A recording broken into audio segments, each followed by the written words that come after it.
अब हम लोग करेंगे क्लास 10 का मैथ एनसीईआरटी का second chapter polynomial exercise 2.2 chapter 2। Question है find the zeroes of a quadratic polynomial and verify the relationship between zeroes and coefficient. Means quadratic equation का पहले जीरोज फाइंड कीजिए और जो जीरोज आएगा कोफिशिएंट के साथ रिलेशंस बताना है, वेरीफाई करना है। ठीक है, तो अब हम देख रहे हैं कि ये आपके सामने ये फर्स्ट क्वेश्चन है, क्वाड्रेटिक इक्वेशन है। तो इसे हम सॉल्व करके फाइंड आउट करेंगे पहले जीरो। तो अब यहाँ पे हम लोग मिडल टर्म स्प्लिटिंग जो आप 9th में सीख चुके हैं उसके बेसिस पे इसका हम रूट्स या जीरो फाइंड करेंगे। पावर 2 है तो दो वैल्यू होंगे, इसके दो रूट्स होंगे, दो जीरोज होंगे। ठीक है, अगर आपको मिडल टर्म स्प्लिटिंग आता है तो बहुत अच्छा, नहीं आता थोड़ा सा हम यहाँ पे हिंट भी कर देते हैं, रफ में थोड़ा सा हिंट कर देते हैं। तो मिडल टर्म स्प्लिटिंग करने के लिए क्या करना है वो सुनिएगा। इस एक्स स्क्वायर के आगे जो लिखा हुआ है कोफिशिएंट उसको मल्टीप्लाई कर दीजिए इससे। मल्टीप्लाई करने के बाद आगे आ गया तो हम लोग क्या करना है, एक्स स्क्वायर के कोफिशिएंट और कांस्टेंट टर्म को मल्टीप्लाई कर लेना है, आ गया -8। अब हमें मल्टीप्लाई करके दो नंबर को पता करना है, जिसे मल्टीप्लाई करके आना चाहिए -8।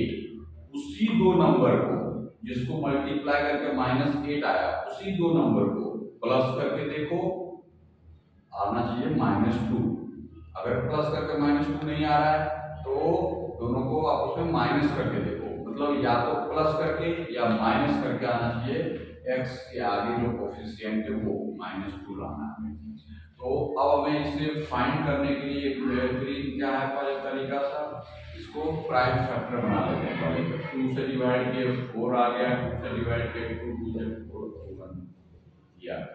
अब ये जो आपका फैक्टर आया इसी को आपस में मल्टीप्लाई करके आना चाहिए ये, और दो नंबर जिसको प्लस या माइनस करके लाना है -2। तो अब हम लोग देख रहे हैं अगर हम 2 को इस 2 से मल्टीप्लाई करें तो 2 2 जा 4 हो जाएगा। 2 को इस 1 से मल्टीप्लाई करें तो 2 1 जा 2 हो जाएगा। अगर अब एक नंबर मान लीजिए 4 लिए और एक नंबर ये 2 लिए, 4 2 जा 8, लेकिन हमें 8 नहीं लाना है, लाना क्या है -8 लाना है। तो माइनस कब आएगा, या तो हम -4 लें इंटू 2 तो आ जाएगा -8, या तो +4 लें और -2 लें तो आ जाएगा -8। ठीक है, तो ये लेकिन हमें ये भी ध्यान रखना है कि दोनों नंबर को प्लस करके या माइनस करके आना चाहिए -2। तो देखते हैं आगे, ये सारे रफ में देखिए ध्यान से, 9th में पढ़ना था। लेकिन अब ये -4 + 2 माइनस प्लस माइनस 4 -2 क्या आ गया 2, दोनों में बड़ा ये 4 है, इसका आगे माइनस का साइन है तो लगा दिए माइनस। देखिए ये दोनों को प्लस करके आ गया -2। अब अपना जो उद्देश्य था, ठीक है, तो एम था कि मल्टीप्लाई करके -8 लाना है, तो -4 और 2 को मल्टीप्लाई करके अपना -8 भी आ रहा है, और दोनों को प्लस करके लाना था -2, तो दोनों को प्लस करके भी आ रहा है -2। ठीक है, अगर आपको मिरर टर्म स्प्लिटिंग नहीं आता है तो आप 9th क्लास के चैप्टर पे, सेकंड चैप्टर पे जाके आप सीख सकते हैं। ठीक है, तो हमें पता चल गया, दो नंबर पता चल गया, एक है -4 और एक है 2। अब हम लोग यहाँ पे लिखना स्टार्ट कर रहे हैं एक्स स्क्वायर। तो एक्स स्क्वायर, अब दो नंबर आपको पता चल चुका है -4 और -2। तो यहाँ पे लिखिए -4x + 2x -8। मीन्स जो दो नंबर जो आएगा उसे आप यहाँ पे लिख देना है x के साथ। अब देखिए ये एक्स स्क्वायर हो गया, माइनस प्लस माइनस 4 -2, ये -2 आ जाएगा और ये 8। अब हमें लेना है कॉमन, तो ये दोनों में देखो x और यहाँ पे x कॉमन है। ठीक है, तो ये दोनों पार्ट में x कॉमन है, यहाँ पे 2 कॉमन है, तो आप x को कॉमन ले लीजिए। x कॉमन लिए तो x बचा यहाँ पे माइनस, यहाँ पे 4 बचा, लिखिए अब ये दोनों में कॉमन 2 है, 2 के टेबल में 8 आता है, 2 कॉमन लिए, यहाँ बच गया x, यहाँ बच गया 4। अब देखिए अगर ये ब्रैकेट वाला पोर्शन सेम आ रहा है मतलब समझना कि सही हो रहा है। तो अब ये फिर से सेम है तो इसे हम कॉमन ले लिए, x माइनस 4, तो यहाँ पे ये x बच गया और ये यहाँ पे +2 बच गया। ये आपके दो फैक्टर हो गए। अब क्या करना है, इक्वल टू इसे 0 कर देना है। तो अब ये एक पोर्शन है, एक पार्ट ये है, दो फैक्टर है, मल्टीप्लाई होकर 0 हो रहा है। इसका मतलब ये हुआ या तो इज इक्वल टू 0 या x + 2 इक्वल टू 0। अब यहाँ से x इक्वल टू ये 4 आ गया और इस साइड में x इस साइड जाके -2 हो गया, x इक्वल टू -2। अब ये दो वैल्यू है, ये और ये। अब इसे बोल दो अल्फा, अल्फा इक्वल टू 4, इसे बोल दो बीटा, बीटा इक्वल टू -2। दो रूट्स निकल गए, दो जीरो अपना निकल गया। अब हम लोग करेंगे इसको वेरीफाई कि अपना ये रिजल्ट सही है या नहीं है।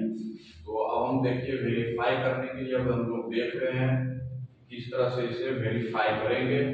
तो हम लोगों को रिलेशन पता है क्या, वेरीफाई करने के लिए रिलेशन पता है। फर्स्ट क्या, sum of zeroes, sum of zeroes means alpha plus beta equal to क्या होता है -b/a। ये ध्यान रखना है, alpha plus beta equal to -b/a। Alpha की वैल्यू क्या है 4, बीटा की वैल्यू -2 इक्वल टू -b। अब यहाँ देखना है b क्या है, x के आगे वाले कोफिशिएंट को b बोलते हैं, तो x का क्या है -2, यहाँ क्या लिखिए -2। a, x स्क्वायर का आगे जो कोफिशिएंट है वो होगा 1, x स्क्वायर का आगे 1 लिखा हुआ है, ये होगा कोफिशिएंट 1। 4 - 2 ये क्या हो गया 2 और माइनस माइनस +2, 1 से डिवाइड किया तो ये 2 रह गया। मींस लेफ्ट हैंड साइड और राइट हैंड साइड इक्वल आ गया, मतलब ये सही है। आगे दूसरा, अब आता है अगला क्या, product of zeros, product of zeros, alpha into beta equal to क्या होगा c/a। अल्फा इंटू बीटा क्या है c/a। अल्फा की वैल्यू क्या हम लोग निकाल चुके हैं 4, अल्फा पोजीशन पे लिख दिए हम लोग 4, बीटा के पोजीशन पे क्या है -2 इक्वल टू c/a। c क्या होगा, ये कांस्टेंट वैल्यू, और a क्या है x² का, c के जगह पे क्या है -8 और a के पोजीशन पे क्या है x² का आगे 1, 4 इंटू -8 और ये भी क्या आ गया -8। हम लोग देख रहे हैं क्या -8, दोनों left hand side right hand side equal है और ये भी 2 इक्वल है। मींस अगर आपको जीरोज फाइंड आउट करना है और वेरीफाई करना है रिलेशनशिप, करना क्या, पहले मिडल टर्म स्प्लिटिंग कर लीजिए, मिडल टर्म स्प्लिटिंग करके हम लोग दो वैल्यू निकाल लीजिए अल्फा एंड बीटा। फिर वेरीफाई करने के लिए sum of zeroes means alpha plus beta equal to -b/a, उससे वैल्यू पुट करके देख लीजिए। Product of zeroes means alpha into beta c/a, इसे वैल्यू पुट करके देखिए, आपको आना चाहिए सेम आना चाहिए।